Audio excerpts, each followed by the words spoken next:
Hey, what is going on? The live stream of the Eric Zane Show podcast is brought to you this time around by my friends at A&E Heating and Cooling.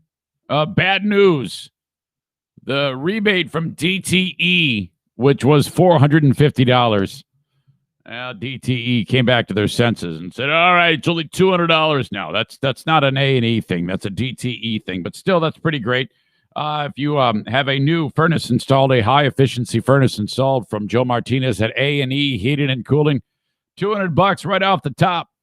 Do yourself a favor. Go ahead. Joe encourages you to get a estimate from whoever. Doesn't matter who in the industry. Could be one of the big giant companies. There's no way that's going to be cheaper than Joe. Some of these moms and pops are pretty competitive. There's no question Joe's in that category too.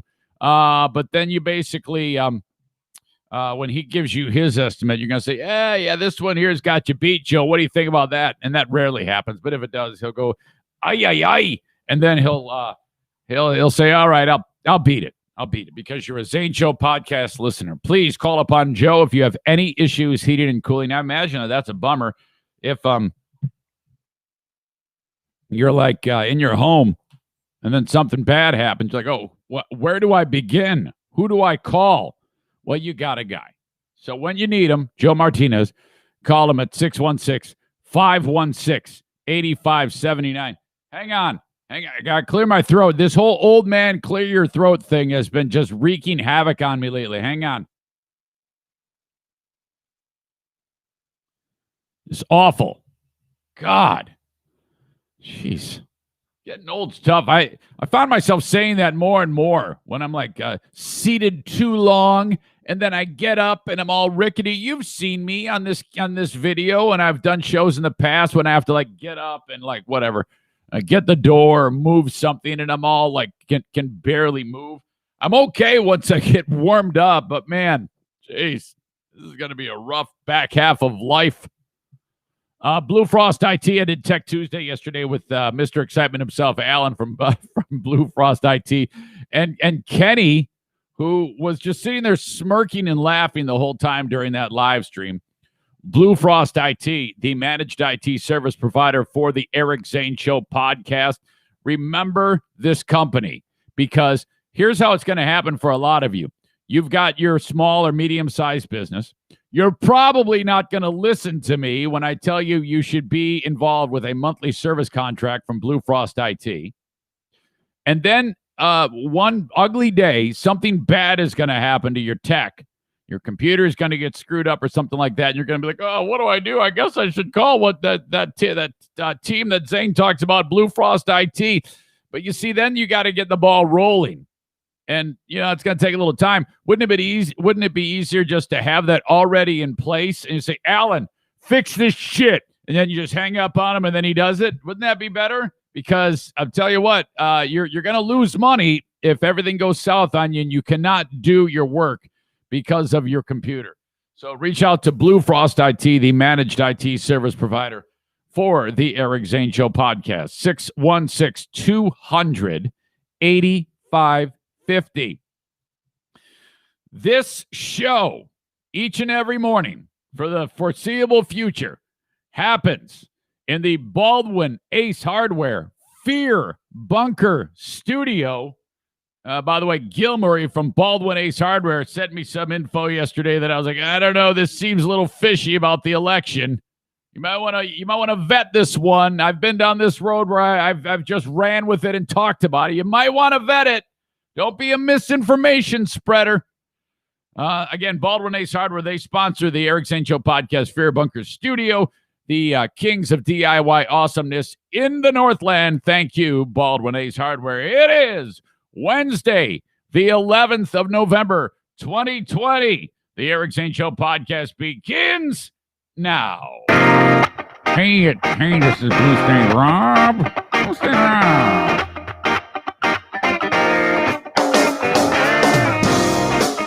Hey, this is Blue State Rob, and you're listening to the Eric Zane Show podcast, a show hosted by a liberal Republican whose ancestry dates back to the small country of Armenia and fueled by bouts of anxiety and adult attention hyperactivity disorder, also known as ADHD. It's not the best, it's still better than radio. Anyway, here's your host, Eric Zane. Hey, thank you very much. Blue State Rob, the show streams live, video, audio. Tightrope walking without a net with a live camera in my face for, 90 minutes, 2 hours every single day. Facebook.com/Eric Zane fan page. That's brought to you by Irvine's Auto Repair, Grand Rapids Hybrid. Also a Periscope video. That's the Blue Frost IT joint. At Eric Zane Show on Twitter for that. And then the almighty YouTube. Follow the show, Eric Zane Show on YouTube. That is sponsored by F45 Training in Byron Center, Michigan. Hey, man, Zane, shoes over to too many sponsors. Yeah, no shit, dickhead. It's a free show. How the hell? This is my job. What do you expect? No one said that to me. I'm just like fabricating a war. I'm sure people have thought it. Oh, what's the deal with you making money and like trying to survive? Hey, man, I don't know. Kind of in my blood. It's what I do. Free podcast each and every day. Also, where you download podcasts is where you can get the on-demand audio, and then all those sources that I mentioned earlier. You can watch the replay of the video. Most people do it that way these days. If you could throw a review at me, 5 stars, and what you think of the show, I would love that. And download to your heart's content. To the now this is the 464th show of the free Eric Zane Show podcast, and on and on and on. We just got so much stuff to do. And hell, I'll be able to do this for as long as you keep coming back.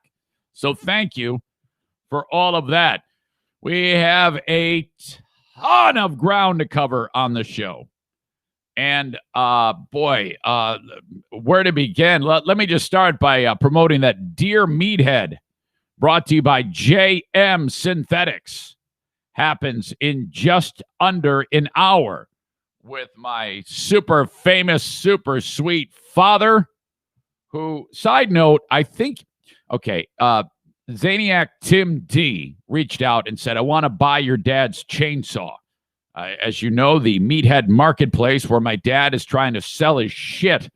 And so he tells me, okay, I got this stamp collection, guy. I want to sell these. The last 10 years of issued government stamps are available. I have a price tag in mind. Make me an offer. You know, he's doing that thing. He's like, I have this chainsaw. It is a Echo chainsaw. It's a tip top. He always says cherry. It is cherry, guy. Which just sounds a little sexual to me. Is cherry. You can get the tip-top running Echo chainsaw. And so he makes me like take a picture of it, and then I post it. Well, of course it works. Tim D says, tell you what does your dad want for? He's asking 200. Tim goes, I give him 150. I go, Daddy, he wants to give you, I'm like the go-between. Daddy wants to give you 150. I don't know. I just put $30 in it to get it running. I go, well, yeah, you can't sell it when it doesn't run. That will eat into my profit. I go, yeah, Dad, I know. Dad, it's $150. Do you want it or not? Okay, sold. I'd sell it to him for $150. Okay, great. And then he, I don't know what the hell got into him, but when I took the picture of the chainsaw, it had the plastic case that the chainsaw comes in, and a couple of extra chains, and I don't know, some tools or whatever to use to like tighten the blade or something like that. And it seems like every other day I get a phone call from him about the chainsaw. And, I'm just like, oh, okay. All right. Just be patient with him, whatever. No big deal. He's kind of doing a little bit of that repeat thing. He'll call me every other day and tell me the same thing again. And I'm like, oh yeah. And I'm acting just like I heard it the first time, every time. And, so then yesterday he calls and he's like, I think I should raise my price. I'm like, oh my God, please, no. Gosh, no. You see, there are numerous replacement chains that he can have, and also the tool to sharpen the blade, and there is a tool to tighten the blade, and a case. And I'm like, yeah, this is let's see. I'm guessing this is about a 1985 chainsaw, maybe earlier. Let's just say 1983. That's, pretty much a 30-year-old chainsaw, right? Wait a minute. 83, 93, 03, 13, 37-year-old chainsaw. That's old, Dad. God. I don't know. And he goes, what do you think? I go, I think you should leave it just as it is. People don't like, the price to change after there's been an agreed upon price. That's kind of not how it works. Okay. So I'm like, oh, thank God. Now he's going to call me every other day with the same damn thing until I actually go and get the chainsaw. But he's like, no, you cannot come here just to get the chainsaw. It must be, you cannot be wasting gas. And I'm just like, I just kind of wanted to end, I mean, holy moly. But so we continue to go down that road. So Zaniac Tim D, don't worry about it. I got this. Don't worry about it. Nothing changes for you. I'll take care of it. But don't sweat it. It's all. He's not even going to remember this later on anyway. He's going to be like, wait, what the hell? I didn't even call you. What are you talking about? Anyway, Dear Meathead happens in just under an hour. About 46 minutes. You have a question? I have a number of questions, but if you want to add one, and it could be bumped up based on how it's worded. I just saw one sent in from a dude named Justin, who has a very funny question. If you have a question for Dad, as always, I bank them up. I don't like to not have questions. So if you're thinking about one or something pops in your brain, please send it along. Eric@ericzaneshow.com. All right, today it is being described as the greatest golf shot ever. In fact, people have been saying it might be the greatest golf shot ever. No, it is. This is the most incredible golf shot ever. And I have video of it. Of course, that's not going to help us when you're listening to my voice and while we're doing the live stream because, well, I don't really have the capability to say, "Here, check this out," but I'll link it up in the comments of the of this podcast and put it in the news. It happened in a practice round of the Masters Golf Tournament, which normally is a spring event, but because of the stupid pandemic, it takes place this weekend. So they're doing like a practice round. The guy's name is John Rahm. I believe he's a guy from Spain. And apparently on this one hole on this practice round, everybody tries to skip the ball over the water, which that in itself, just skipping the ball and getting it to the other side is worthy of a little bit of attention. But I guess they're all so good at it that they do it quite regularly. You hit the ball just right at the right angle, the ball is going to hit the water and then it's going to get a little bit more airborne, maybe even hit twice and get, skip it twice over this body of water and then get it onto the green. Holy shit. You all know what happened, but this is just ridiculous. Iron Mike Tyson. He has a fight coming up at in just a couple of weeks. A boxing exhibition against, I don't know who the hell the guy is. Roy Jones Jr. Is that who it is? I don't know. I forget. Who the hell is he fighting? Now I got to know. I actually need to know for myself. Who is Mike Tyson fighting? Fighting in November. Yeah, it is. It's Roy Jones Jr. November 28th from Staples Center in Los Angeles. Tyson, by the way, said he's thinking about after that fight keeping it going. And fighting other guys that are way younger than him. Man, I would, because Roy Jones Jr. is another old dude. I would love to see how Tyson could fare against a younger fighter like a guy. There's one dude by the name of Tyson Fury, who is a heavyweight boxer. I would love to see Iron Mike fight him to see, compare Mike's skills to a younger fighter. I would assume he would be annihilated. And then we can put to rest the whole thing about Mike Tyson being able to fight someone much younger than him. His career ended kind of with a whimper. So I think it would be good just to see him fight. But it's a young man's game. I don't know how we can pull that off. But anyway, he talked on one of his most recent podcasts. You definitely don't call it a podcast. I guess he could because I think he smokes a lot of pot. One of his most recent podcasts, he revealed the lengths that he would go to avoid failing a drug test. All right. I've got more details about new Chicago White Sox manager Tony Larussa. This dumb son of a bitch. His drunk driving arrest. Man, oh, God, this thing is, the devil is in the details here. It wasn't so simple for this guy. At 74 years old, it appears this dumbass has learned nothing. Man, is this embarrassing. And a reporter dropped some major obscenities on TV, and boy, is it funny. Oh, this is awesome. We're talking about a guy by the name of Ken Delanian, Armenian, by the way. Ken Delanian is the reporter. You look to be like a young, fresh-faced guy, and he's being Craig Melvin, NBC's Craig Melvin. They're actually on MSNBC when they do it. Craig Melvin throws it to Ken Delanian. Ken, what have you heard about the election?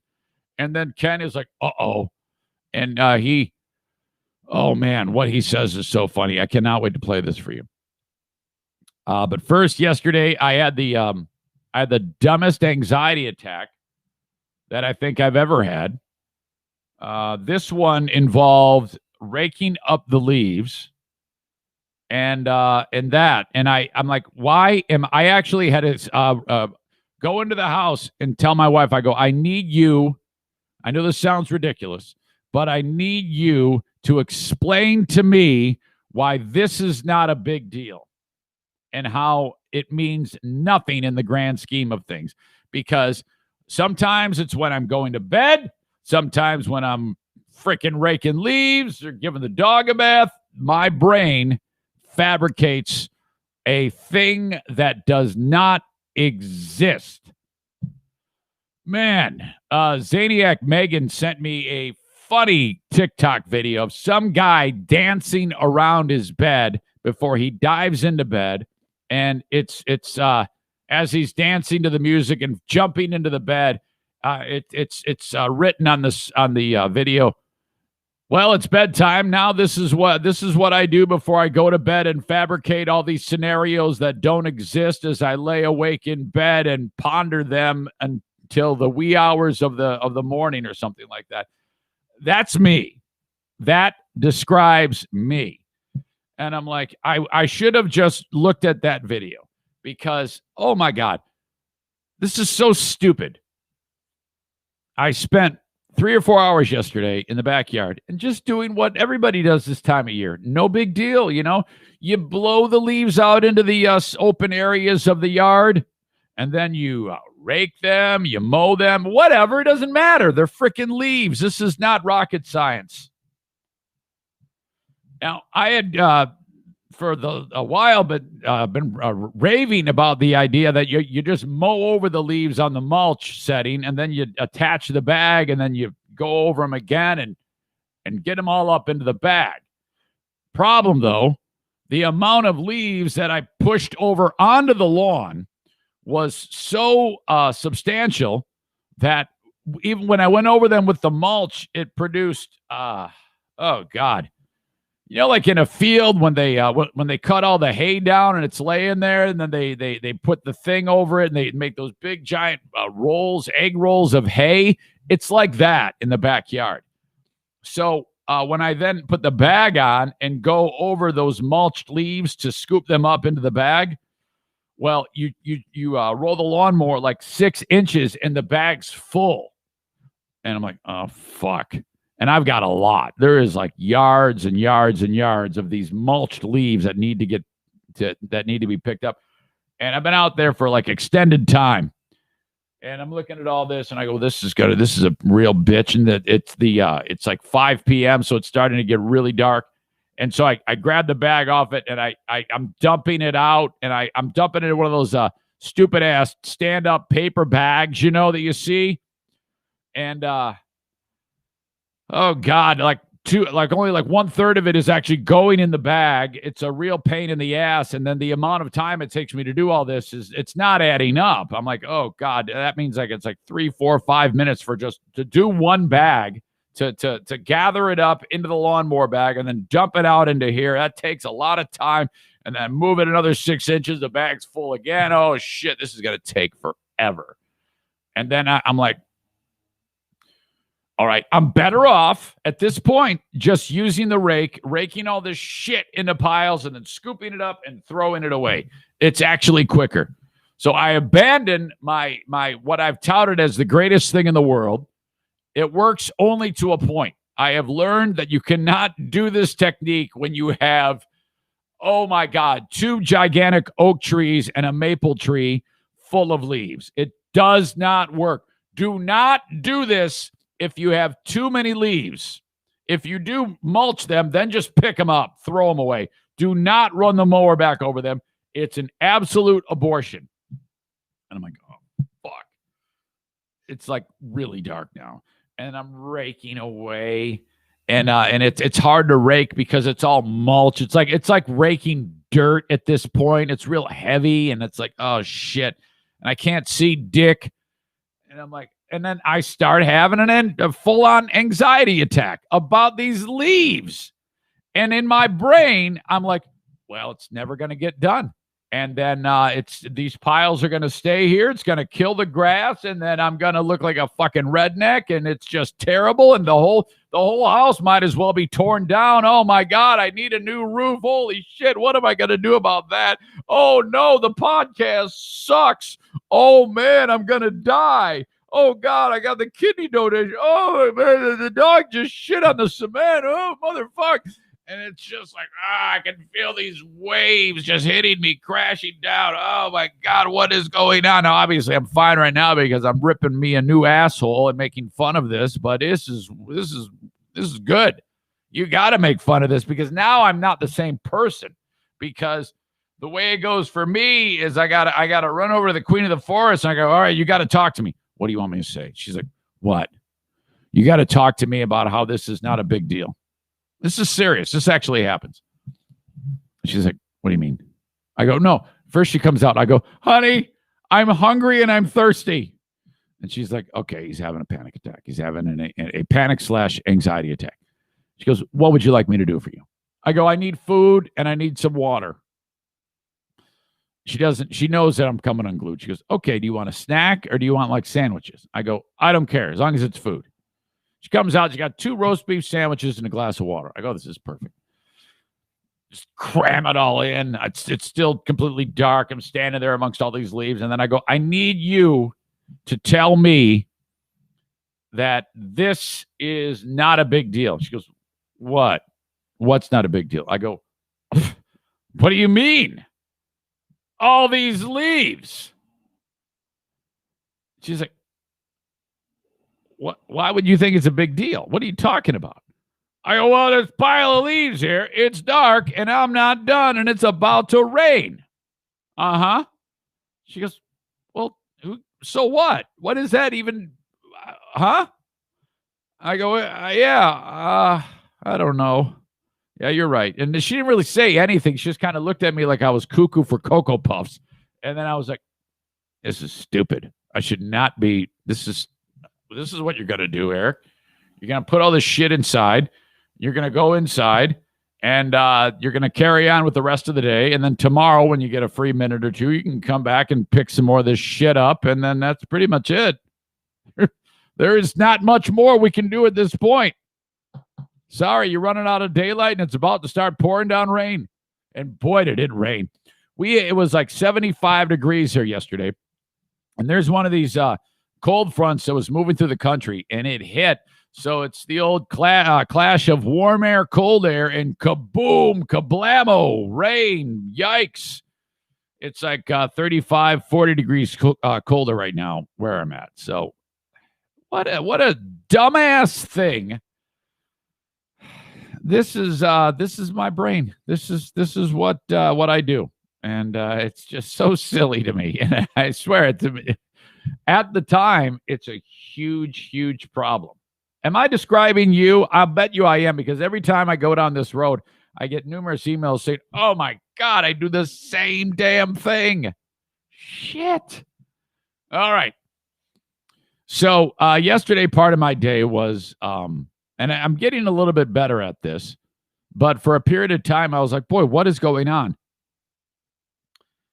A friend of mine reached out and said, hey, did you hear that some left-leaning website has quietly said now that Arizona is no longer a blue state, and they've turned it gray. And this is concerning the election. And there was one more state too. I think it was Pennsylvania. So now that and they've actually removed the electoral votes that Biden once had, which means that Biden is no longer the president-elect. Somebody sent me that information. And I was like, what? What is this? This seems weird. And it was a typical thing where somebody who's a content creator on YouTube or something like that, you see a lot of these guys.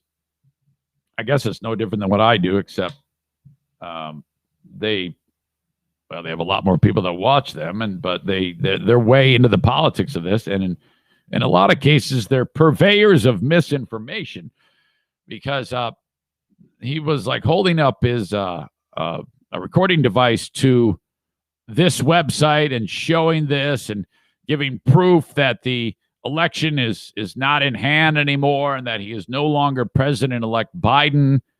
And I was like, what the hell is going on? So I let that filter through, and then started doing a little bit of research today. And there's now stories about how the misinformation channels, the exact thing I was just talking about, that claim Biden is no longer president-elect. This is not true.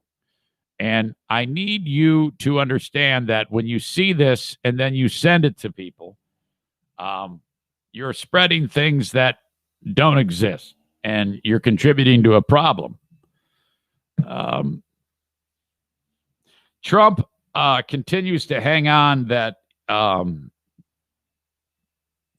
he continues to be stubborn and says, all right, we got to wait until this is all said and done. And he is not helping with the transition of the power at this point with President-elect Biden. I don't believe that there is any scam. I don't believe that there is anything underhanded happening.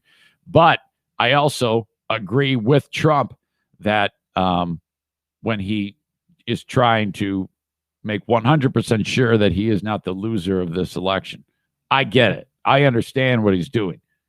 And the election isn't over until the Electoral College has decided to cast their votes. I realize that. I know the whole thing about the media does not declare a winner. I get that, absolutely.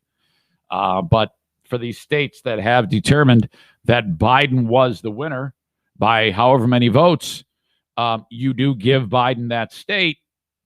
And so then you can project a winner. That's how it's always been done. But in this case, Trump is holding out that somehow he can recover votes. Somehow he can prove that there is some underhandedness going on. And I'm not going to fault Trump for exploring that in any way, shape, or form.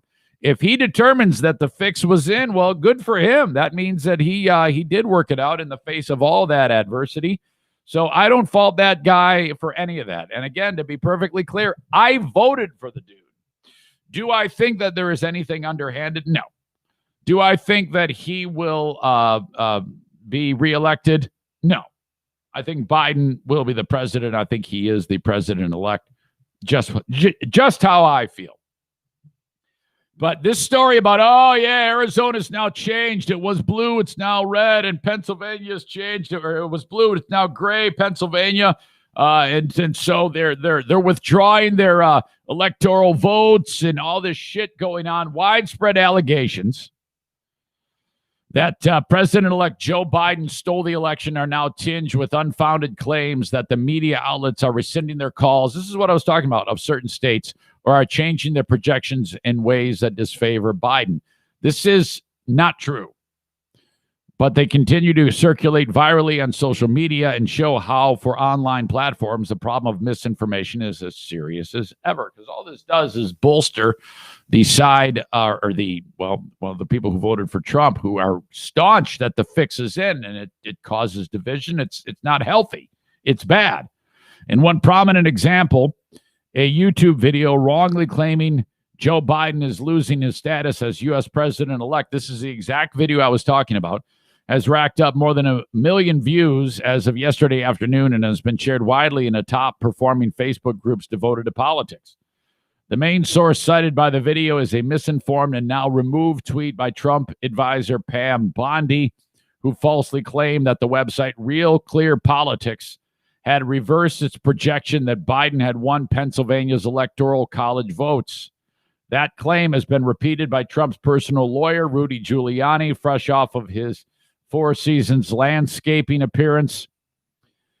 But the guy who co-founded Real Clear Politics, which is a left-leaning website, Tom Bevan, publicly debunked the claim Monday evening. He said, "We had never called Pennsylvania. We never had, and nothing has changed." Major outlets like CNN, NBC News, the Associated Press, and Fox News have all projected Biden the winner in Pennsylvania, and none are backing away from that call. Nor is there any indication that Trump's legal challenges could legitimately threaten Biden's lead there, as far as we know at least, which according to the latest tally was at more than 47,000 votes as of Tuesday afternoon, which is 87 times as large as the 537 votes that separated George W. Bush and Al Gore in Florida in 2000, and that number is still growing. This is a real problem to me. When people can just throw up a video and then all of a sudden it has 1 million views, the person who made the video is getting really, really rich, and it's all bullshit, and people eat it up like fucking candy. Come on, man. Not everything has to be a fucking conspiracy. Son of a bitch. Man, that one really got under my skin, because I've actually fallen for those in the past, but I actually feel pretty damn good that I didn't rush to the show and say, "Hey, guess what? Did you hear this one?" Now, by the time I get done with the show, I know I'm going to have numerous conflicting points of view, or the other side of that saying, oh, well, look at this one now. Look, God dang it. Come on, man. All right. That is the open of the Eric Zane Show podcast. Thank you for being here. To all of you that are enjoying it live on the Twitter, YouTube, and Facebook live streams, or if you are getting it later on, thank you so much for being on board with this show. Putting up with me. Hey, I'm going to be recording some new stuff on Patreon. The Ben and Eric Patreon bonus podcast takes place tomorrow. 6 p.m. start with Ben live on Patreon. I'll give you the first handful of minutes on Facebook and Twitter as well, and then we'll pull the plug and say, head on over to Patreon for the rest of it. If you want it uninterrupted, you get it on Patreon, patreon.com/Eric Zane. Once a week, Ben and I get together. We shoot the shit. We have a great time. I'll say this about the Ben and Eric Patreon podcast. When you only spend, the amount of time that we spend once a week, it's like, you get chemistry at a different rate than what would happen if you're working every single day. And I think now, after what is 9 shows, we're starting to get to that point where we're getting, it's just, I don't know, it's easier to do. I'm not going to lie to you. Those first handful of shows are like, fuck, man, it's like we're starting all over. Some of you are like, I didn't notice. We notice because we've been doing this long enough. But hopefully you enjoy our time together. I know I enjoyed. Ben and Eric Patreon bonus podcast records tomorrow on Patreon, patreon.com/Eric Zane. The training facility of choice for the Eric Zane Show podcast is F45 Training in Byron Center, Michigan. That's a national brand, F45. And their facility in Byron Center, Michigan, is operating at half capacity right now, but there's still room for you and room for you to work out for free. If you are in and around Byron Center, Michigan, this is what you do, man. You sign up and get the first week free and take advantage of that. Get in there and work hard, and then you'll get a taste of how they do their workouts at F45. And then check it out and then sign on up. F45training.com/Byron Center is their website. As I said, half capacity, and everything is cleaned as the day goes on. So everybody is safe. You're socially distant while you're doing the workout. And I'm going to tell you, after the kidney transplant or after the kidney donation, I don't want to make it seem like I'm getting the kidney. After I donate the kidney and then recover, well, all I'll be able to do for that recovery is walk. I won't be able to do any like strength training or things like that. So I'll be taking a little time off, about a month and a half. I'll have to get back after it. So I'm looking forward to getting over to F45 Byron Center and doing my thing with those folks. Thank you to them. Workout for 1 week free, F45training.com/Byron Center. It is a great time to get a mortgage. The rates are low. You're going to get an excellent rate, and you no longer have to pay rent to somebody who's making money off of you, all right? The Mario Flores Lakeshore team of Van Dyke Mortgage. Call upon Mario for your mortgage at 231-332-6505. Whether you're looking for your first-time mortgage or if you've done this many times in the past and you have a fantastic credit rating, please call upon Mario just to pick his brain about what he can do for you. Anywhere in the USA, Van Dyke Mortgage, they want to work for you. 231-332-6505 for Mario's desk number. Thank you to Mario. Okay, let's talk about the greatest golf shot ever. John Rahm is his name. This is the reaction when the handful of people who can watch at the Masters saw this.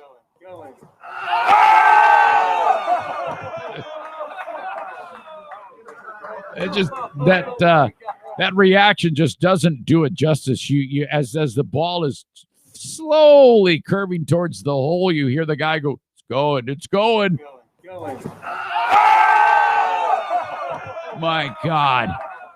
Okay, so whatever. At Augusta, there's this one particular hole with a big water hazard. You got tee box, giant water hazard, and then very long green, like enormous. Looks to be like, I don't know, if you were to measure one end to the other, 40 yards. It's huge, this huge-ass green. And the idea is on the practice rounds, I guess it's tradition that the players in this practice round, you skip the ball across the water, and that obviously takes a little skill right there to be able to hit it at a way that the angle is perfect, that it goes skipping across the water.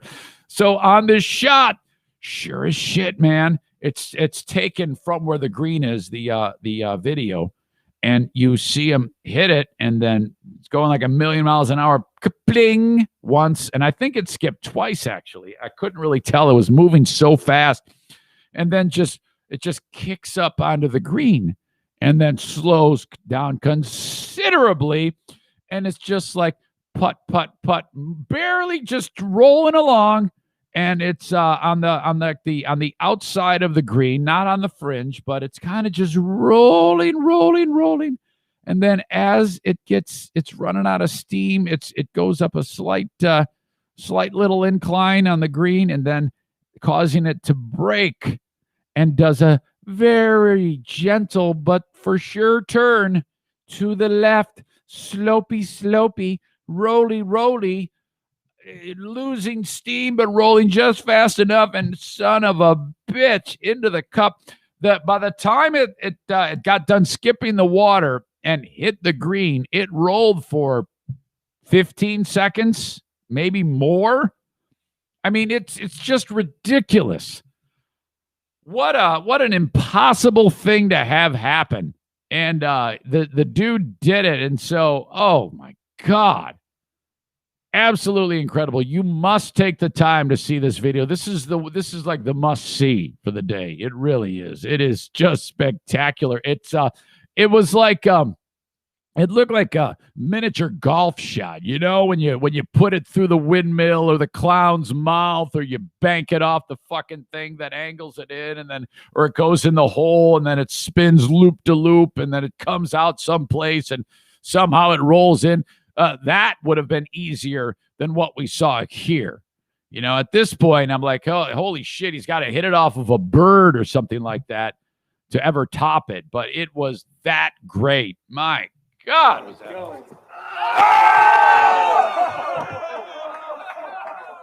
so cool to see. Still so weird that there's just hardly anybody there to see those things. I'm hearing more and more that about the vaccination for the virus, and I tell you what, it couldn't come at that news couldn't come at a better time. The infection rate is skyrocketing. We had another. I hate to park on bad news. We had another debilitating day of infections yesterday. More and more people that I know have the virus right now. It's like, for a period of time, it was we were probably all in a boat like this at one time or another, where like I don't know anybody that has it, and hard to believe that there are still people that are like panning the virus as it's not a thing or it's just like the flu. Oh God, I do not want to go back to that. But the amount of people now every single day in the U.S., and now we're seeing deaths.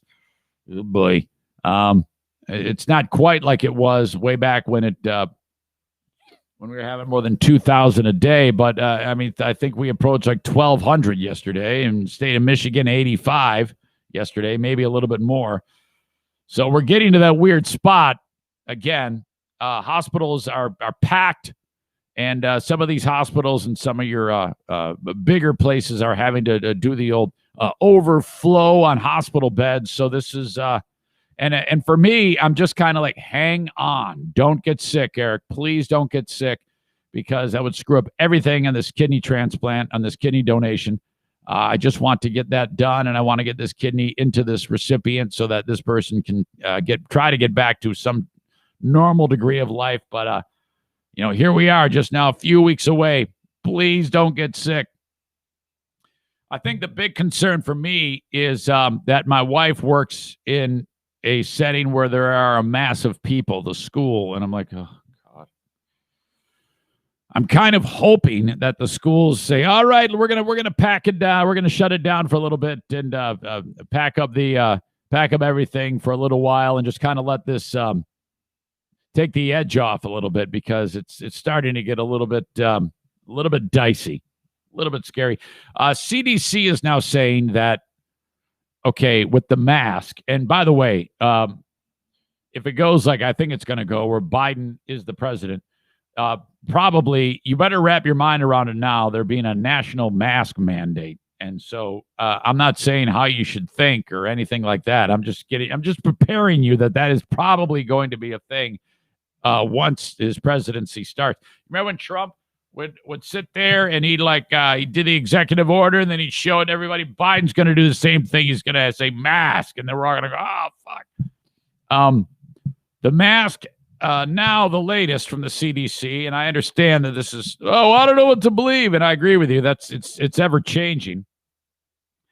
But the mask is not perfect. It doesn't, it protects to some degree, like not a lot, but some. And for the longest time, it was like if everybody wears it, you're protecting others. You remember that? And that's still a thing. That absolutely is still a thing. But now they're saying that the mask also a little bit can protect you. And it's important to have like a thick thread count and layers. And I wear two now. I wear the cloth and I wear the paper surgical mask. And I think I'm going to go up to 3 if I head out. And I don't go out much. Very rarely do I go out. But, part of me is like, do I wear it when Diana's home? Because I didn't even know what the hell she is exposed to. By the way, LAV legend Rob Brand, who I worked with for my years at Cumulus, Rob and his significant other are fighting it right now. In fact, I should probably just read to you what he says. Let's see here. Excuse me. I'm in one of these moods where everything that strikes me, I have to look it up. He issued a statement. And okay, come on. Hurry. Jesus. Okay,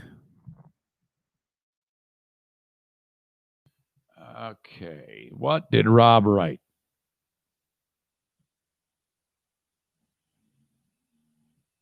Hang on. Bear with me. I can't find it, but I'm going to. Okay. Rob writes, Hey now, it's Rob. It's Rob. I've had quite a few inquiries about my health and my wife's health privately, and here is the deal. We both contracted COVID a couple weeks ago. We've been extremely careful, especially since Shelly started her chemo treatments. Wow, I did not know that she was ill. But we got it, and friends, it's no joke. I am slowly getting better. Shelly is taking longer due to her already compromised immune system. Rob continues, please keep wearing your masks, and even more importantly, wash and sanitize your hands. I believe I got this at the store and didn't wash my hands quick enough. All right, Rob, I hope you feel better, buddy. And your lovely better half, Shelly, I hope that she continues to recover and you guys get through this. And all of those things. Best wishes to you. Okay, I don't know how I got on this topic, but I did. Again, one of those days it just all comes out. It's diarrhea of the brain. Holy cow. Iron Mike Tyson. I am pretty interested in this guy and the whole thing about him fighting Roy Jones Jr. I, like you, saw the video when he was just losing his mind in the training and looked to be fast as hell. I think that is legitimate. I heard on an interview on Rogan's show, because Tyson was on Rogan's show, and he said that he said that doing that video almost ruined him for the day because he was so exhausted, and that it's taken a long time to get back. Mike, I can't believe that I've lived through a time where Mike Tyson, youngest heavyweight champion of all time, and then you see his career kind of fizzle out and all the crazy shit that happened to him, going to prison and all that shit. And then he gets fat, and then he's seen in the fucking Hangover, and now he's disgusting and overweight. And then, oh my God, all of a sudden he's back in shape. Have you ever had a chance to listen to his podcast? It's called Hot Boxing. And it's actually pretty damn good. Mike Tyson is very, very good in his podcast. I would encourage that. I can again only take so much of it. I don't really park on any one podcast for that long, but it's not bad. I don't know who the dude is he does the show with. It's almost like that guy started, hey, welcome to Hot Boxing. I'm so-and-so. Here's Mike Tyson. And Tyson just basically runs the show. Anyway, on Hot Boxing, Tyson reveals how he was able to pass drug tests. Now, he has always said that he's never been a fighter who has used performance-enhancing drugs. But he's done a lot of drugs that aren't performance-enhancing, okay? And in boxing, if they see that you got, whatever in your system, well, then you're in trouble. So on Tyson's podcast, he indicated that he would get one of those devices, which is like a fake pecker, and you strap it on, and there's like a spot in it where you can put someone else's pee, and then it stays close to your body so it stays warm, and then you just you take the drug test and you whip out the fake penis, and then you take the pee. Now I cannot imagine, because on some drug tests they'll actually stand there depending on the drug test, and they have to see your actual penis and the urine leaving the penis. And how in the world could someone fall for that? The Wizinator must be really a perfect device if you can whip out the fake penis and somebody fall for it. Or do they just keep the door closed and say, Mike, go ahead and take a leak and we'll be good to go? If that's the case, why would you have to go through the whole theater of the fake penis to do it? You think you could just keep a bag of it like under your arm or something like that and just just pour it into the thing, But I don't know. He maintains that he had to actually utilize a Whizzinator to pass his drug test. And in it, he says that he used baby urine to pass the drug test. Tyson spoke to UFC Vice President of Athlete Health and Performance Jeff Nowitzki on Hot Boxing, revealed how he would use it to avoid testing positive for drugs. Mike says, it was awesome. Awesome, man. I put my baby's urine in it, and one time, I was using my wife's, and my wife was like, baby, you better not hope it comes back pregnant or something. And I said, nah. So we ain't going to use you anymore. We're going to use the kid. The 54-year-old boxing legend consistently defended himself as a clean fighter, but he has not shied away from admitting his use of other drugs. He previously admitted to using the tool to hide his use of cocaine and marijuana in his 2013 book, The Undisputed Truth. Boy, you got to give credit to a guy who is willing to talk about shit like that. That is real talk right there. I love that when people say, yeah, man, I was such a cokehead son of a bitch. That is really, really great. Tyson is ready for the exhibition match against Roy Jones Jr. later this month, pay-per-view event. Boy, I kind of want to buy that. There's a real curiosity to that. Kind of like that curiosity when Conor McGregor was fighting Floyd Mayweather Jr. He hasn't fought since 2005, and he hasn't held a title since 1996. I tell you what, if you ever want to spend some time, and just search online. Actually, I'll link it up as I like to. I got to write that down. I'll forget. Mike Tyson's greatest knockouts. And you will see something incredible. Boy, he punched some of these people in the next week. God, some of the impacts that happen on people when Mike Tyson was younger, absolutely incredible. Holy shit. Mike Tyson, another incredible recovery. I think that when it comes to people who have recovered their careers, there's only a handful of people who have pulled this off. The new favorite, or the new top one, is what is the guy's name who is the NASCAR driver? And he dropped the N-word, and he just took a little bit of time off, and then he came all the way. It's Kyle Larson on the video game is the day after all the big George Floyd protests, and he drops the N-word on a video game, like with a hard R. Oh, God. And then, loses his job. You're thinking he'll never come back. Now he's driving for, is it Hendrick Motorsports? It's like the biggest one there is. He's like got a pay raise over that. What a recovery. And like everybody loves him now all of a sudden. All he had to do was say sorry, keep his mouth shut. He really pulled it off. You could establish a whole list of people who've been able to recover somehow from disaster. Kyle Larson is right up there. Michael Vick. I turned on football over the weekend, and now Michael Vick. I mean, not only did he get out of prison where he and it wasn't like it was any small time deal. Here he is murdering dogs of all things. And Michael Vick comes out of prison and plays football again. And now he's like a talking head on one of the football, the post-game show or some shit. It's Michael fucking Vick. Oh my God. Now, believe me, I'm not a person to say that you should hold these people and keep them ruined because of their indiscretions. Michael Vick worked very hard to rehabilitate his image. There is no doubt about that. There is no arguing that. There is no disputing that. I'm just marveling at the recovery. Vick is right there.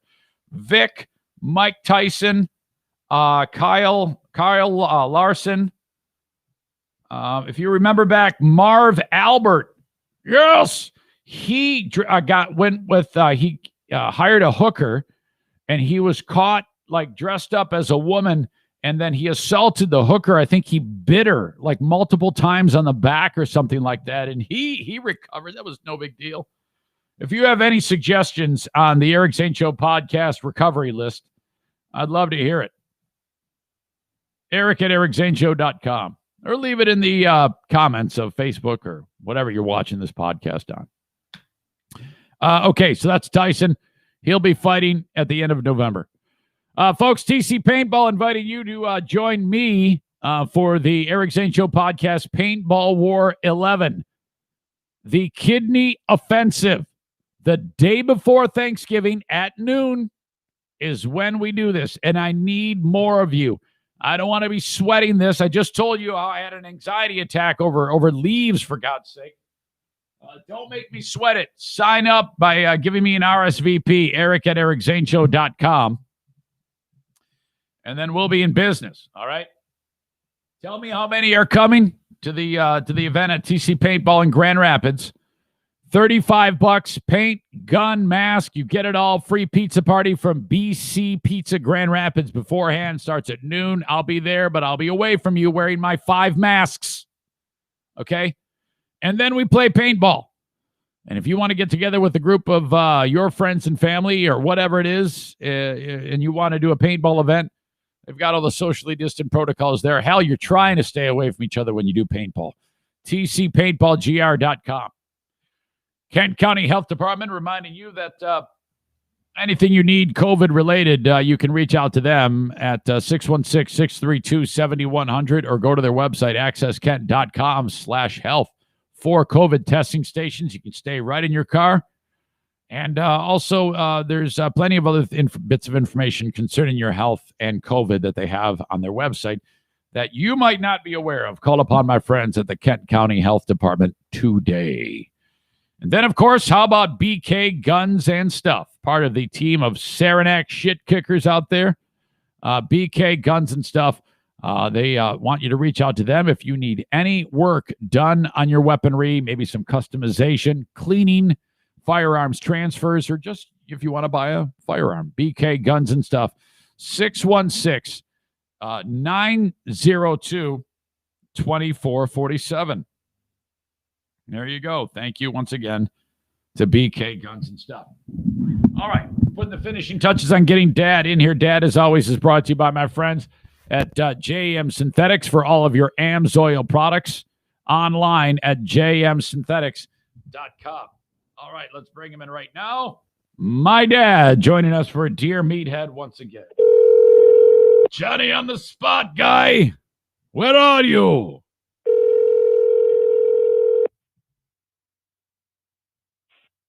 Just about to my famous son. Oh, it's famous Dad. How are you?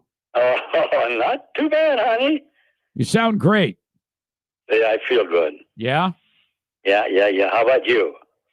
Not bad. I had a little bit of a panic attack last night worrying about something stupid. Well, it was. You want to talk about it? Yeah, it was. I was raking up the leaves, and I didn't like the fact that I wasn't done, and I had to leave the pile of leaves there, which I'll just clean up today. But you wouldn't have believed it. I was like, oh, this is the worst day of my life over leaves. Isn't that the dumbest thing in the world? Wow. Hey, I got the identical thing sitting out there waiting for me to be picked up. And it got rained on it. Yeah, that's what I was worried about. You know, I'm sitting there thinking, well, the grass is going to be dead, you know? Well, see, nah, I wasn't even concerned about it. I piled it all up. I mean, big pile. This is the 3rd pile that I have had. Oh, God. I got joints. I got piles. Oh, yeah. I know. I definitely know how it is. So you got it. Now, do you just put them in like those big paper bags and drag them out to the road? No. I got big dumpsters. I put it in the dumpster, and then if I ran out of that and just load it all up, I got about 4 huge individual dumpsters. I dump it in there. They take it. Garbage buckets. Yeah. Man, what a pain in the butt. Oh, God. Yeah, it's hard. It really is hard. But then again, this is the last time I think I'm going to do because it looks like all the leaves are down. Okay, great. Now, Dad, I was talking with your son-in-law, Mike. I had sent him the video of the fighter jets flying over Grayling. And wow. now he told me that he showed you the video of the fighter jets flying He over. did. What did you think about that, Dad? I thought there was like about 100 feet off the ground. Well, it looked like it. They were just above the trees. It was a little bit higher than that, but my gosh, have you ever seen that before when you've lived there? Yes, I have. Yes, I have. Oh. Where we are, we used to drive up the hill there, you know? Yeah. Where they have this buildings, and we watched them down there. And then they'd come down really low. And they dropped this noise-making device. Boom. You mean a bomb? It's supposed to be a bomb, but it's not. They're maneuvering the dropping of a bomb. Yeah, Dad, wasn't there a time when you and Mike and Mike's brother were on snowmobiles and you discovered you actually discovered a tank? Yes. Now, I guess my first question is, I was surprised to hear that the Army National Guard would just leave a tank out. The tank was encased in a barrier, all screened up. You couldn't get in it. But his brother somehow managed to get in there. Okay, so he's where the tank is, and then he actually went inside of the tank, yes? And he started the tank. Well, you believe that? No, that's crazy to me that don't they, I guess they don't need a key? No, tanks don't have keys. It scared the hell out of them. Well, yeah. So I can just imagine you're inside of a tank and all the controls. Who is there a big button that says start on it? And the tank has a device in it. If you start it within 7 minutes, if you don't put it in gear, it'll shut itself down. Well, thank God, because he started. Yeah, because we thought that's going to run all the time. Suppose it takes off, it destroy the damn cage that was in there. I wonder if he considered trying to put it into gear and driving it. Hey, I don't know about that kid. He's a punk. Oh my God! I bet that shocked the hell out of you guys. Yeah, when you scared the hell out of me. Suddenly hear that diesel motors are going. And I really had some knowledge of it, but I didn't have knowledge of it that eventually this is going to get in gear and take off. Oh. If it took off, it'd take that fence right down. Now, how quickly did Jeff get out of that damn thing? Oh, I don't even know how he got out from how he got in and how he got out. Well, yeah. I mean, he's so fat. I thought I'm surprised he could even get in the damn thing. Well, he wasn't that fat at that time, but he was fat. Oh. Now he designs tanks for a living. Yeah, he does. He actually does that. He actually designs the things, as Joanne was saying. Wow, that was special. No. You're talking about. Yeah, Jeff. Yeah, Jeff's the one who does that. He works for the tank plant. Isn't Jeff the guy that's driving the truck right now? No. That's Jason. I thought Jason was the guy. No, you're mixing them up. Jason. Oh, okay. Jason is the truck driver. Jeff's the pain in the ass. Okay. Oh, yeah. Yes. Mr. Know-it-all. Oh, God. Unbelievable. He's actually relentless. I know. I hate to engage him in the conversation. Yeah, he's one of these pains in the asses that thinks that this pandemic isn't real. Yeah, well, I hope he doesn't get it. Yeah. All right. Well, Dad, I've got a number of questions that I want to run by you. But first, before I talk to you, it's been a week. Last week, Wednesday, it was, we were just, the election was kind of still going on and the vote counting and all that stuff. But as time has passed, it appears at least like Biden is president-elect. Now, we won't know until mid-December when the Electoral College submits their actual votes, but it seems like Trump is not taking this lying down. He's not. He's not. What are your thoughts on that? I don't understand that either, because he had quite a bit of stuff that was way ahead of everybody else. All of a sudden, it came to a halt. Well, when you and I went to bed, he was leading, and it looked like things were very, very good. But as we woke up and the morning progressed 1 week ago, it became apparent that many more votes were going towards Biden as they continued to count all those absentee ballots. And this was identical to the last election. The lady who was it that was running against him? Yes, Hillary Clinton. She was by 200,000 votes. Well, something like ahead of him. She won what's known as the popular vote, but she didn't win the Electoral College, which is what you need to actually win. But everybody thought that she's going to win. Yeah. Now Trump is he's kind of like digging his heels in, and he does not. You know how like sometimes when when any other normal election happens, the one who's losing concedes. He says, "Hey, we had a good fight, and I want to thank my supporters, but it's not to be. So congrats to the winner, and I'll just be on my way." You're not getting any of that here. He's no, this is not going to happen. What is your thoughts about this approach by Trump? Do you think it's good or bad? Do you support it? Do you not care for it? How do you feel? I feel that he is on a losing end of this. Right, but how do you? He's not going to get the election. Right. But do you have an opinion about his behavior?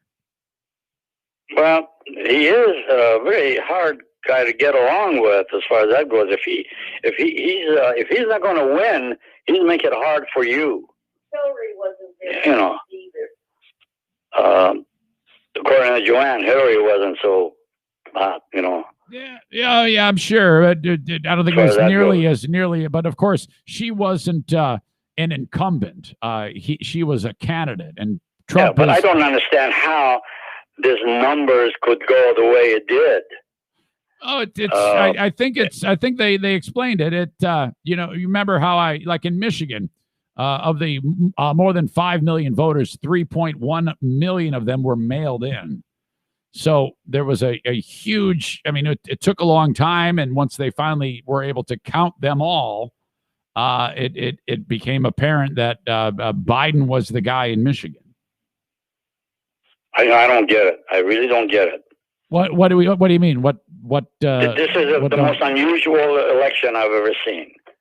Yeah, I think it was they just counted the votes. It was as simple as that, and a lot of people don't believe that, but it's very, very simple. There was a lot of votes. 67% of the country voted, and then of registered voters voted, and then it's just taken time to count it. So that's pretty much it. But yeah.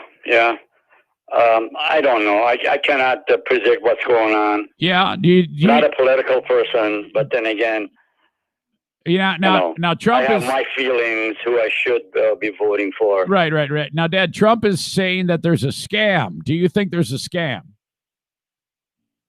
I couldn't tell. Right.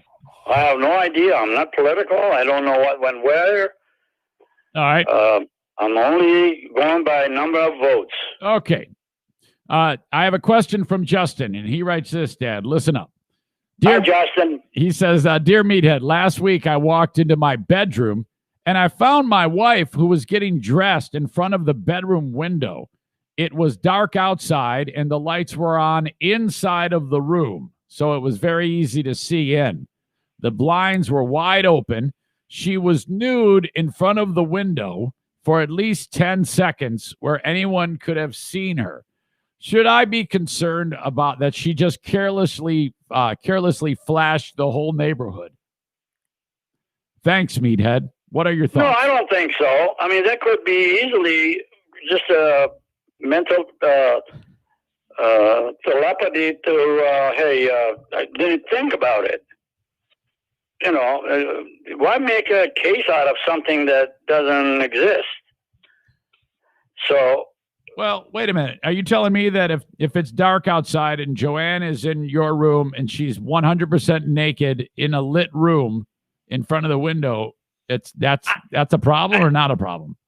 I would think that this is not a deliberate thing. Well, right. I don't think that this person thinks it's deliberate. I think that the person is like, "What are you doing? You can't." Like he's like, concerned that she's doing that and telling her to stop it. Is that appropriate? I don't think you should make a case out of it. Just let her take off her clothes in front of the window, huh? Well, then how many times has this occurred? One time. I mean, you can make mistakes, not even thinking that the windows are open. Yeah. You got to give the credit to the person and let it go. All right. Yeah, I don't know. In fact, I think I would have liked it. You think you would have liked it? Yeah. All right. Okay. So don't make a case out of it and then put a wedge in your marriage, my God. And that something like that would stick in your brain and you deal with it for a long, long time, and that's not a good thing. All right. Well, maybe that person should just calm down. Now, here's a solution to that. Yep. Close the windows and say, honey, get this road in front of me. I can watch you. What? Yeah. What the right. hell? If she is longing for some people to see it, let her husband see it. Okay. Yeah, maybe there's something there. I'll Okay. Hopefully that person will take your advice. Okay. Now, Dan writes this. Dear Meathead, my name is Dan. I live in New Jersey on the Jersey Shore. Hearing about Michigan, it sounds like a great place to raise a family. I was wondering what you think about that, and how did you get your roots in Michigan? Well, my roots were simple. I had a long, long lost uncle that lived in America. We didn't know who he was, where he was, but we had people looking for her in the United States. Him. Yeah. And then we discovered where he was, and it cost a lot of money. Uh-huh. And then he had no clue who I am, no clue who his sister was, which is my mother. Right.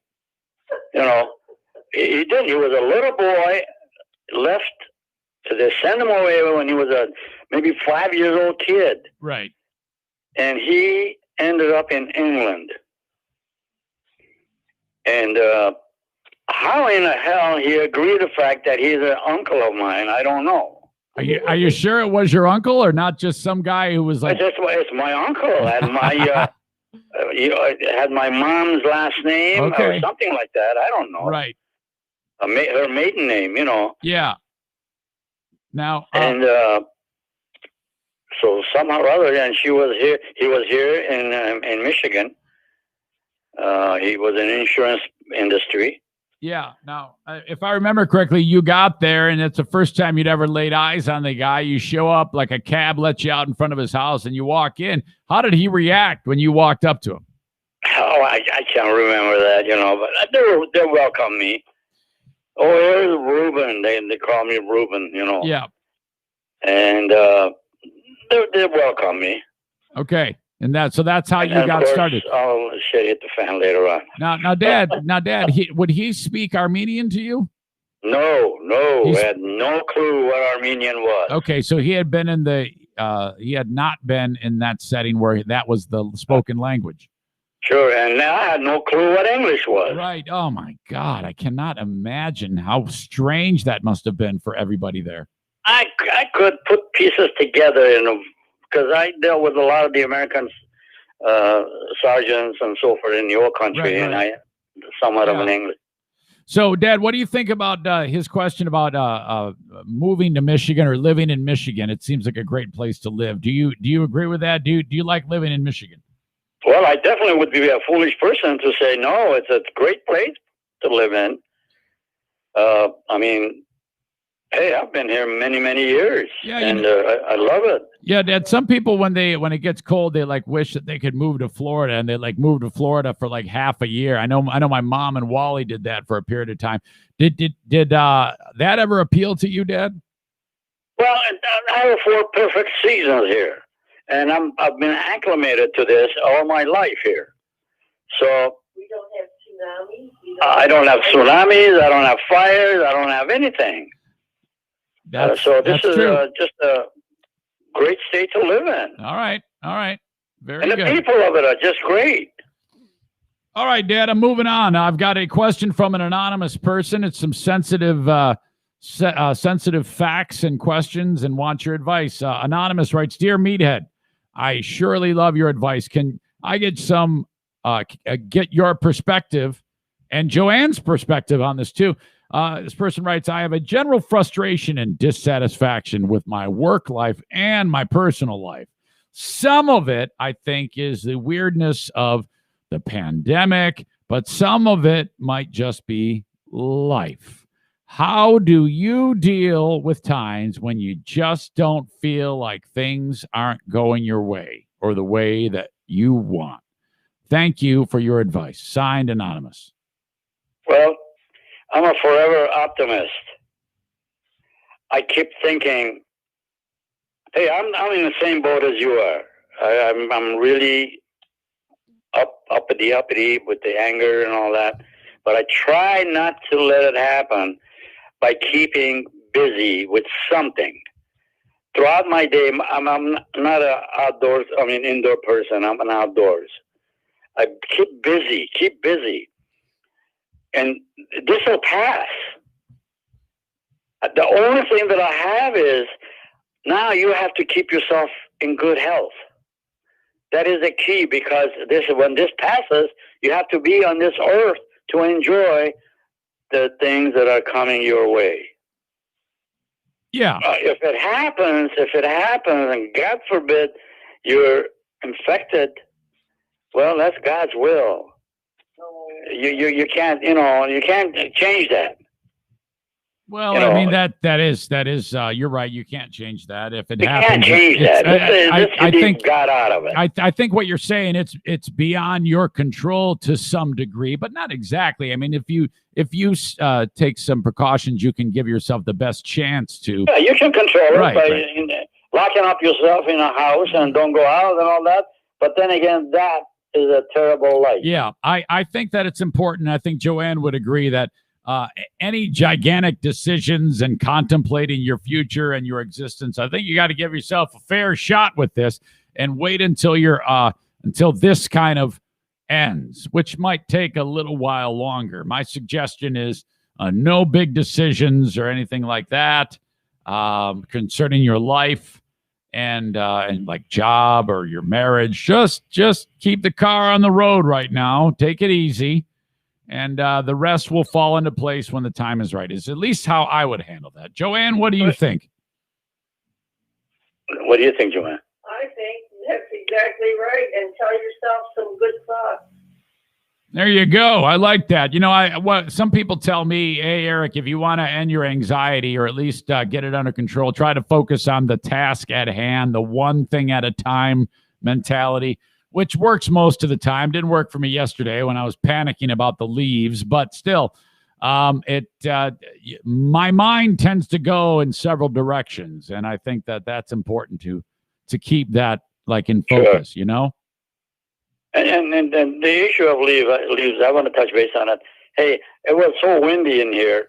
It was getting my stuff that I piled up all over. Oh, yeah. I had to rake it all up. Yeah. Well, that's all I had to do, so I wasn't going to get upset. I raked it all up back into place, and I'm going to go pick it up. Well, that's great. That's the way you do it. You just Joanne says mind over matter. Right. You just focus. You'll be fine. Okay. All right. So I'm going over some show notes of things that you've said since we started talking today. I think you threw out a reference to mental telepathy at one point. That was something I wrote down. And uppity with the anger. Yeah. was also a good one too. I like the way you're thinking today, Dad. All right. Thank you. Boyd writes this. Occasionally I think right. No, it's true. Boyd writes this. Dear Meathead, I have a side job. I call it my side hustle that's about to end. I teach motorcycle classes on the weekend, and the weather is turning. What side job would you suggest to make up for the decrease in income? Signed, Boyd. Well, that's a tough one for me. Not knowing what his trades would be in the job market. just look in your papers, see what they're hiring, what they're not hiring, and anything that they're offering just to keep you going. I don't know if you want to work because of financial needs or not. Did you hear what Grubhub. Grubhub. I'm glad that she knows what that is. Yeah. I had no clue what she's talking about. She's from the old school, and I'm a younger husband. No, actually, that's new. That's something that someone who's at the stage of life that Joanne is in, that I would expect her not to know that, but she knows that. You know, there's something about our marriage. We both have the same upbringings. We didn't have money. We didn't have a lot of stuff. We lived in a little home. Yeah. And whatnot. And when we ultimately ended up having the things that we want to have, we cherished it. Yeah, that's good. I'm glad to hear that. All right, so there you go, Boyd. Look in the papers, as Dad said. That's good advice. Yeah, the people advertise. Maybe how about a picture frame builder? Could that be something in the cards for him, Dad? I don't think there's a big market for that. All right, very good. I've got so many frames made in here. Oh, I know it. With your finger. And so many fingers lost because of that. Holy crap. You beat me to it. Fantastic. Let's see. Tim writes this. What kind of indoor fireplace is the best? My wife hates the smell of smoke in the house. Should I get a wood stove insert to produce the heat, or just give up on having fires inside? Thanks, guy. Tim from Grand Rapids. He said he's Tim? Yeah. Tim, wood stove is going to yield a smell. No two ways about it. Yes. I would buy a gasoline type of a burner. When I say gasoline, natural gas. Yeah, gasoline is definitely not the fireplace you want. Not gasoline, natural gas. Yeah, right. And heat the house that way for just a beautiful sight that you want to see. Mm-hmm. And that's the key to the whole thing. It doesn't have an odor, and it burns nicely, and you can shut it off anytime you want. Yeah. Yes, it does. What's that? Yes. What? Liz has got a wood burning and it does fireplace, and it does smell. Yeah, it's a smell to it. Okay. All right. Yeah. I wouldn't know. I mean, I don't have that, but all right. So you're saying go with the gas. Yes, gas is the key. All right. All right, Dad, I'm going to leave it right there, man. I don't have anything left for you here. These people have had a number of questions for you. They just love talking to you. I don't have any takers yet on the stamp collection or the coin collection. I might have to go get pictures of that in order to move the meter. Okay. That's all right. There's no urgency. Okay. So if I should croak in advance, it'll be up to you guys. Yeah. I'll go ahead and get you to price it for me and what you want and stuff like that. But all right. I don't even know what I want for it. Really. All right. We'll figure it out. It's no problem. No, that's not an issue right now. Okay. Well, Dad, as always, Dad and Joanne, thank you guys so much and for the time, and I'll talk to you very soon. And please stay safe, okay? All right, but I also want to make sure that we can get this chainsaw to you. So. Yeah, we had talked about that. Now I understand you don't want me to make a special trip to come get it. No, I don't. I don't want you to do that. Just to pick this up. No. Well, how about I do this? How about I make a special trip to say hi and come see you? And then, well, if you wish to do that, I greatly would appreciate that. And then I'll grab it. I can take it. I'd like to see you. Now, what if I did this? What if I said, "Hey, Dad, I'm coming to see you, and we're gonna have a socially distant time and have dinner together." And then when I'm walking out the door, I say to you, "By the way, I only came here to get the chainsaw." That'll be fine. Hey. I'll leave it outside. All right, very good. Okay? All right, Dad, I love you so much. Joanne, I love you too, honey, but I don't want you to drive 600 miles to get this chainsaw here, It's not quite that far, Dad, but... Well, 300 miles. We'll figure it out. All right. I love you guys. I love you too, honey, and say hello to your baby. Yes, I will. I will do that. Bye-bye. Okay, talk to you guys. There you go. Dear Meathead, brought to you by JM Synthetics. Yet another round of that. Fantastic time, as always, with Dad. Holy cow. Phew. See what I mean about the chainsaw? Don't you dare drive over here and pick it up. Okay. Thank you to Dad. Thank you to Joanne. I want to get into this Tony Larussa thing, the manager for the Chicago White Sox. And this is quite a sequence here that we need to discuss. First of all, Larussa, I don't know, maybe a decade ago, he got popped for a DUI then. And so he's done this before. And boy, this is rough. 76 years old. There is absolutely no excuse for anybody to drive drunk, okay? I didn't kill anybody, but he is going to get in big trouble. And the thing is, the White Sox are saying now that they knew that this had happened prior to him getting the job. Now, I don't know if I can necessarily say that they shouldn't have hired him, but oh God, this is just kind of a mess because the details are coming out about it. If it just went down the road of he got a Dewey and then that's it. But the details are kind of, as they say, devil in the details.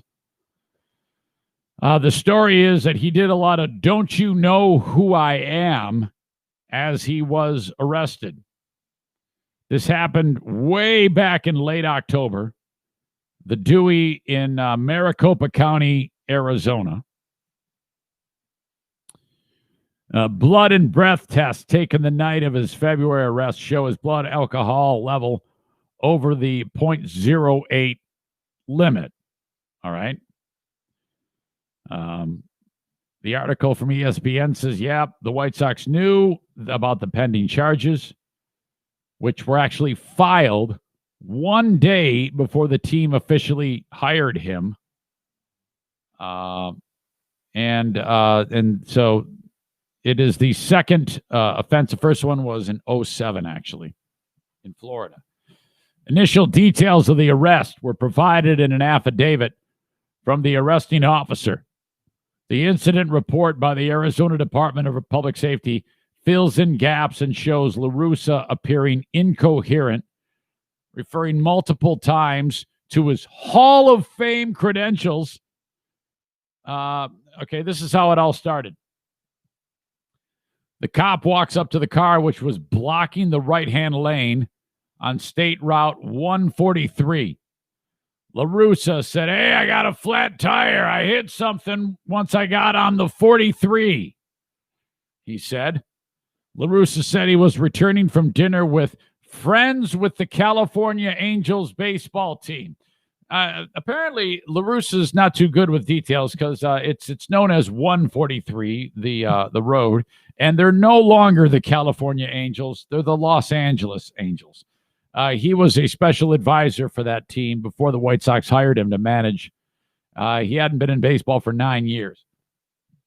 The cop asked him for ID. According to the report, Larussa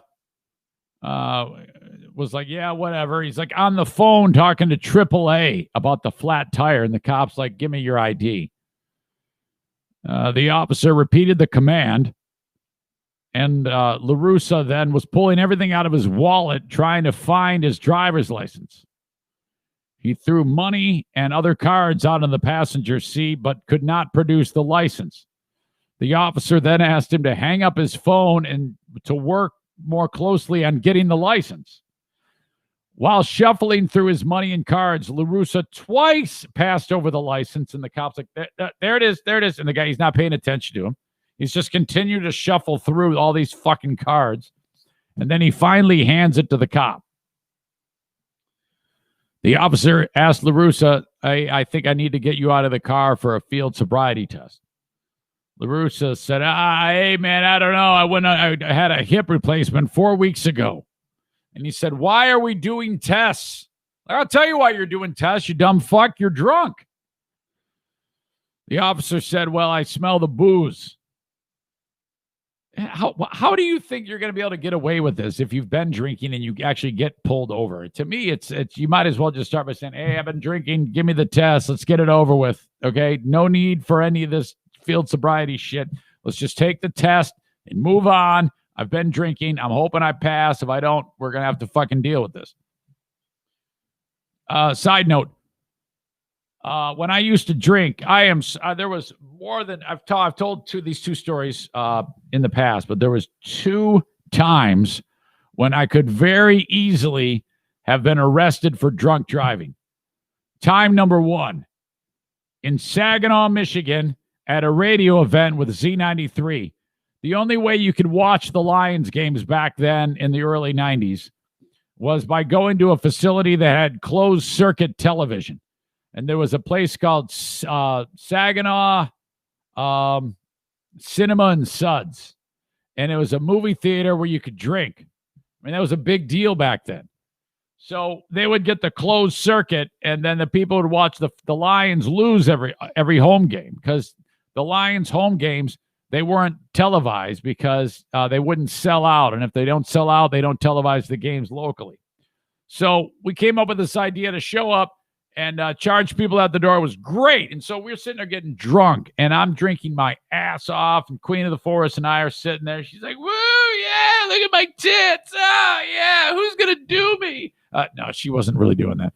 But at least she wasn't saying that last thing. But so she, I'm sitting there just pounding up, and we stumble out to the car. Like, who's going to get us home? I don't know. Fuck it. Let's just do it. As we get in the car.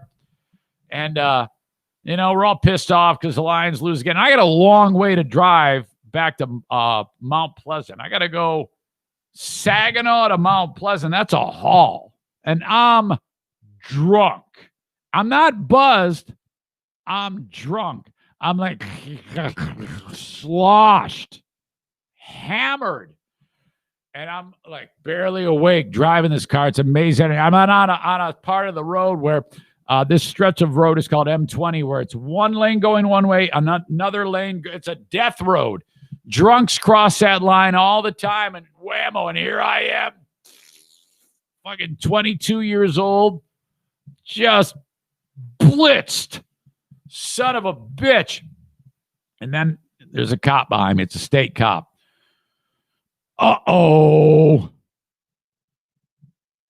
Get all the pennies and shove them in my mouth.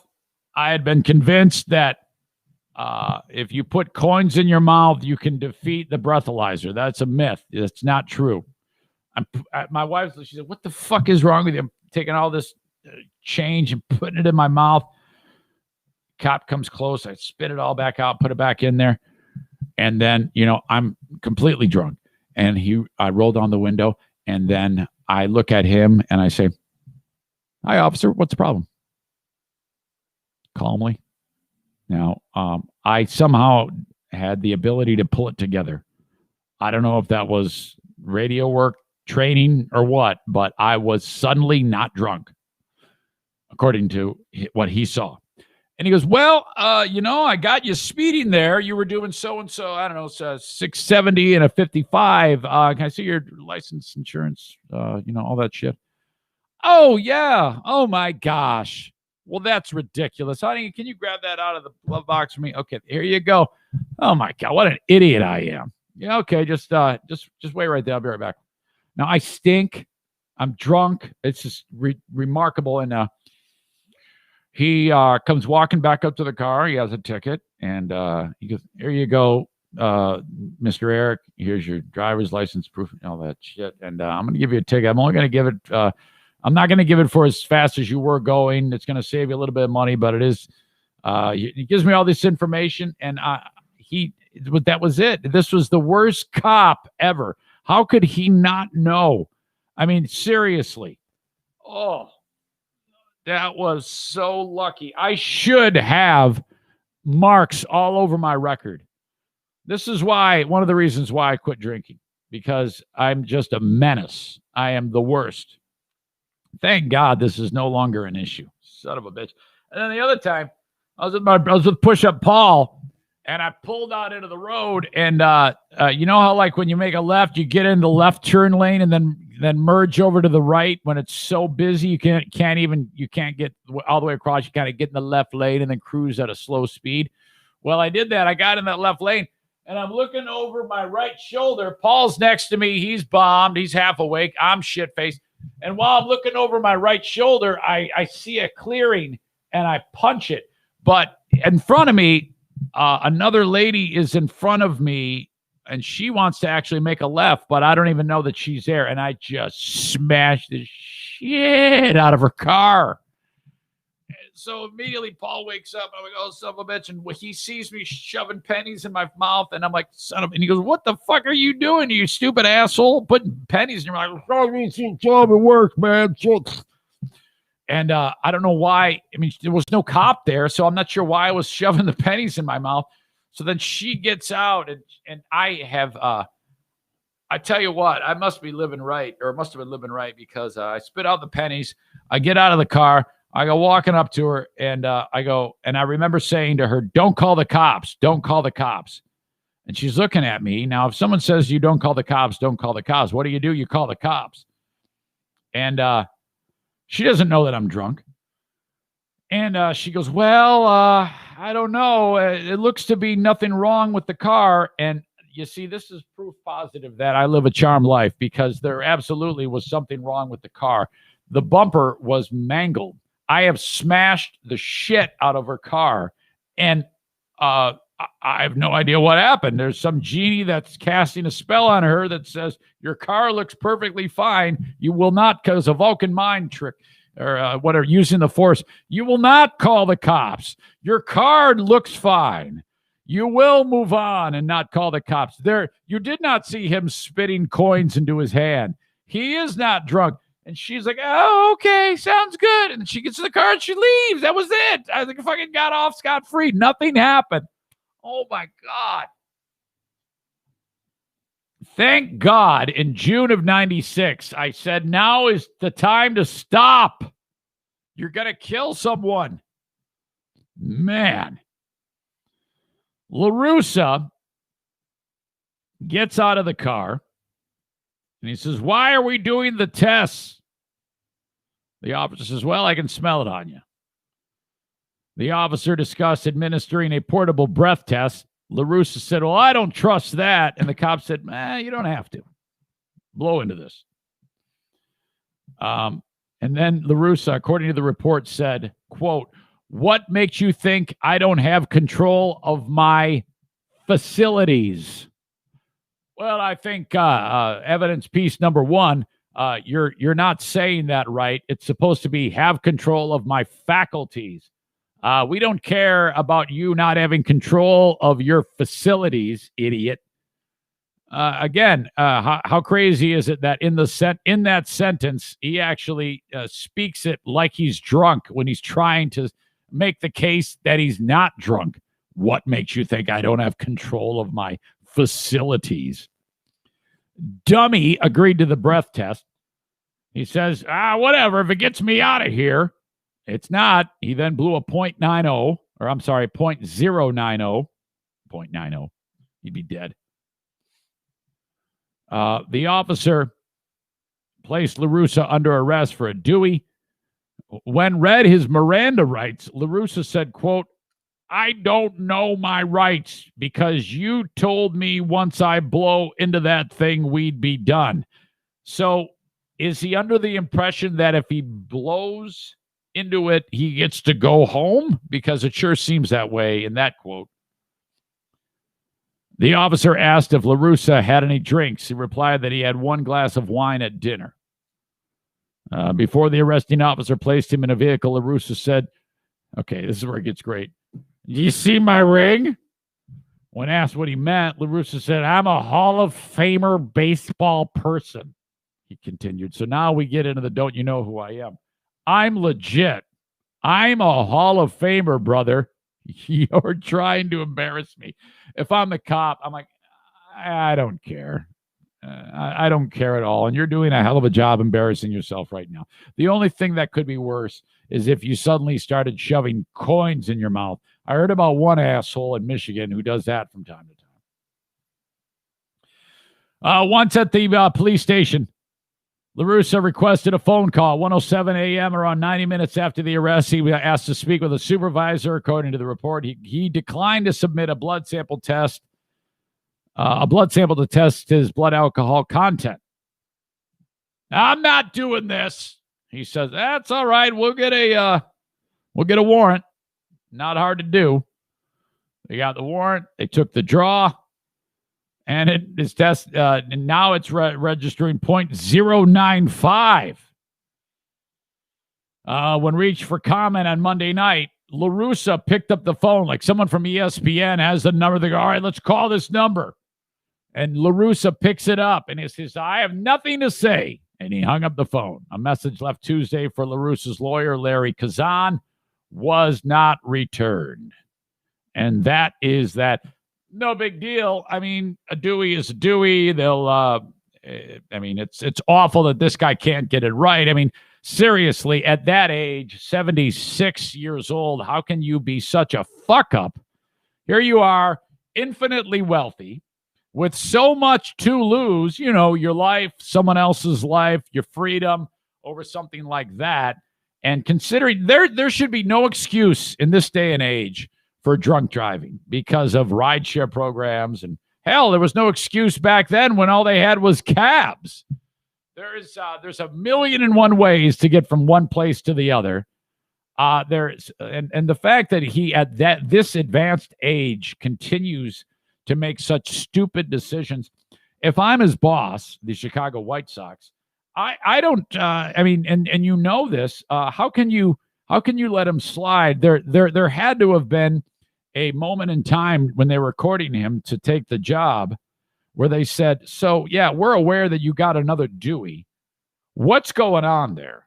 Can you give me an explanation that makes sense that might ease our minds about hiring you? And I guess he came up with something or they didn't ask. You know how it is, especially in sports.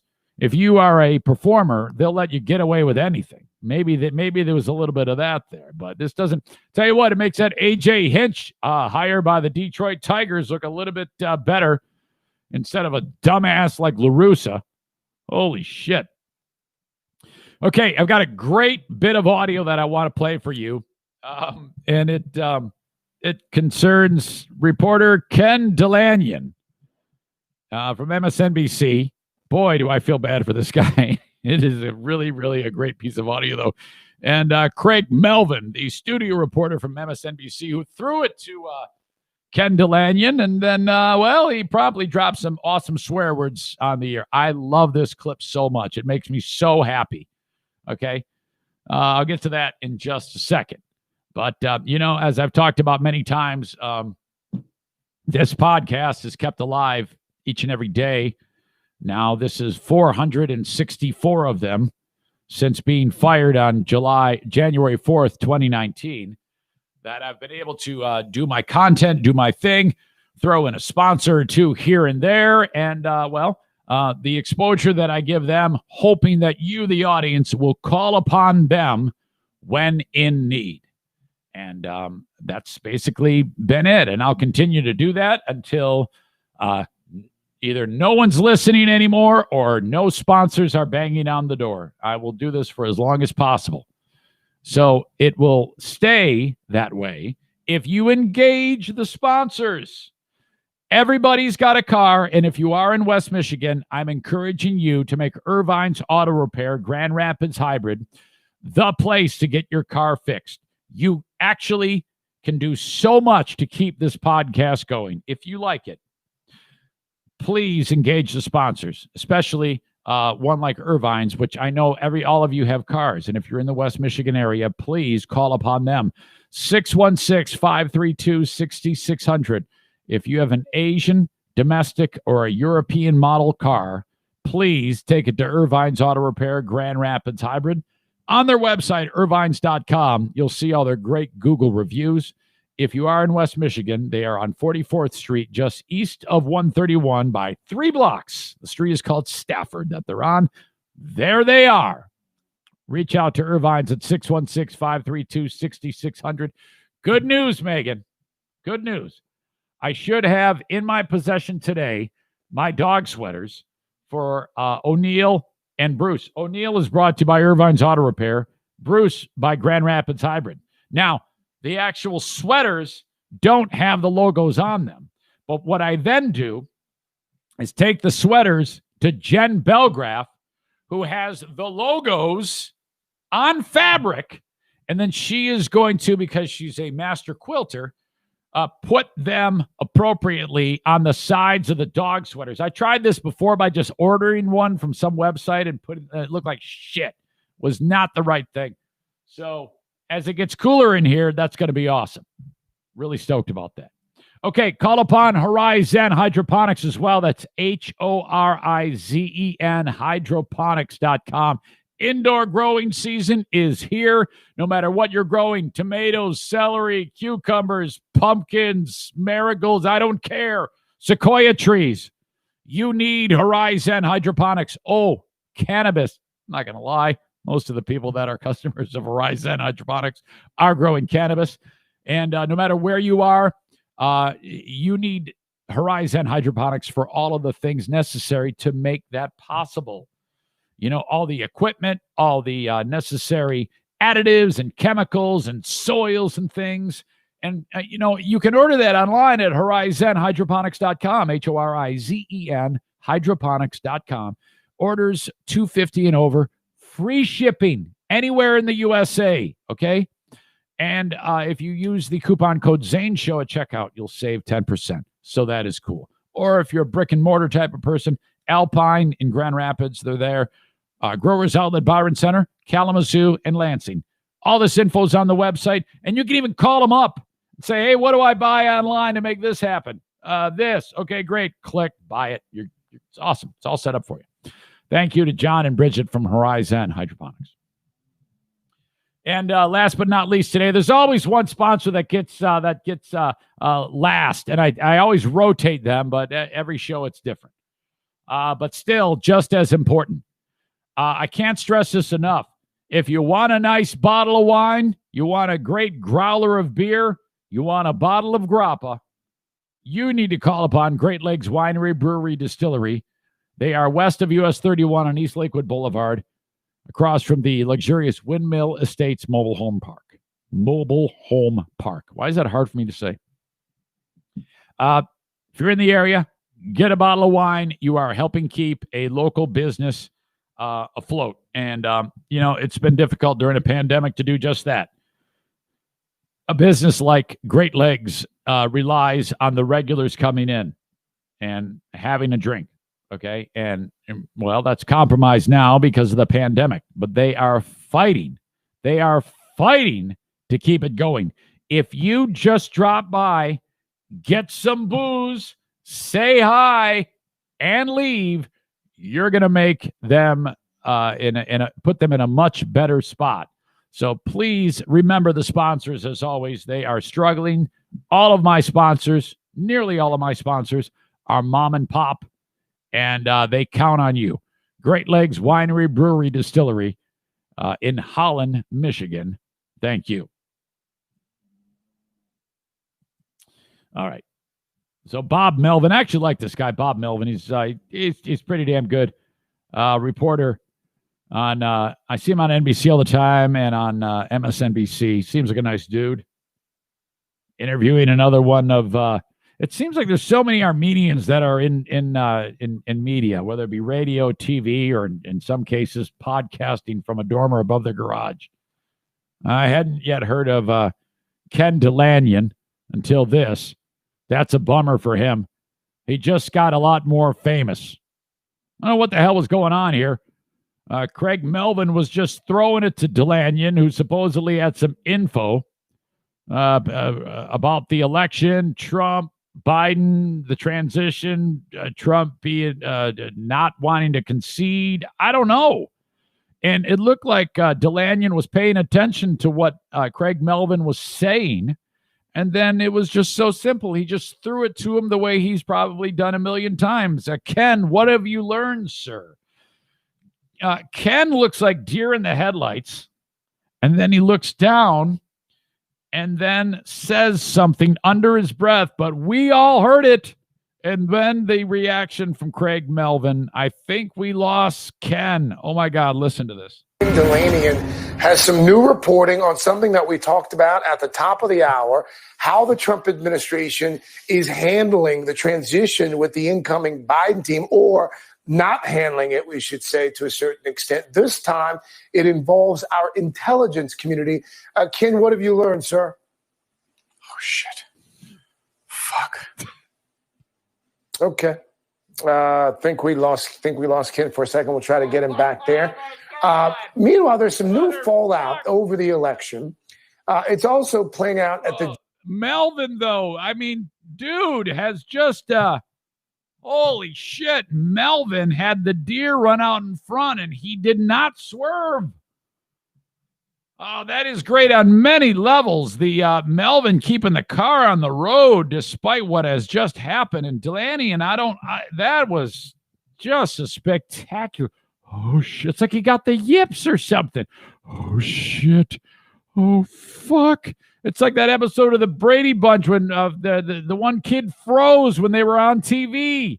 That's a reference 1% of you get. Holy fuck, man. Delaney has some new reporting on something that we talked about at the top of the hour, how the Trump administration is handling the transition with the incoming Biden team, or not handling it, we should say, to a certain extent. This time, it involves our intelligence community. Ken, what have you learned, sir? Oh, shit. Fuck. Okay. Think we lost Ken for a second. We'll try to get. Yeah, you lost him all right, man. Holy fuck. Oh, shit. Fuck. I can start out a podcast. Hey, it is the 11th of November 2020. Oh, shit. Fuck. The Eric Zane Show podcast begins now.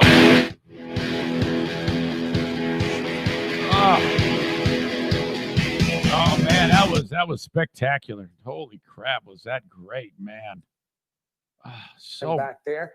I think we lost Ken. Woo! Oh man, that was so cool. Man, folks, hey, I'm out of time. In fact, I will end it right there. No, let's do it this way. All right, I'm out of time. Oh shit. Fuck. That'll do it for this Wednesday edition of the Eric Zane Show podcast, coming to you from the Baldwin Ace Hardware Fear Bunker Studio. Show number 464 is in the books. Thank you so much for being part of it. Spread the word about the show. Maybe post on social media that I am alive and well doing my podcast, and I would love more to the party. Hopefully we can keep growing the audience. Thanks again, folks. Don't be a stranger as well. Send me an email, eric@ericzaneshow.com. I usually like to check out those emails and the Facebook comments after getting done with the show, see what y'all thought. So any feedback is appreciated. And as always, wherever you listen to podcasts, throw some stars at me, hopefully 5, and give me a review of the show. Till next time, folks, have a great one. Bye-bye.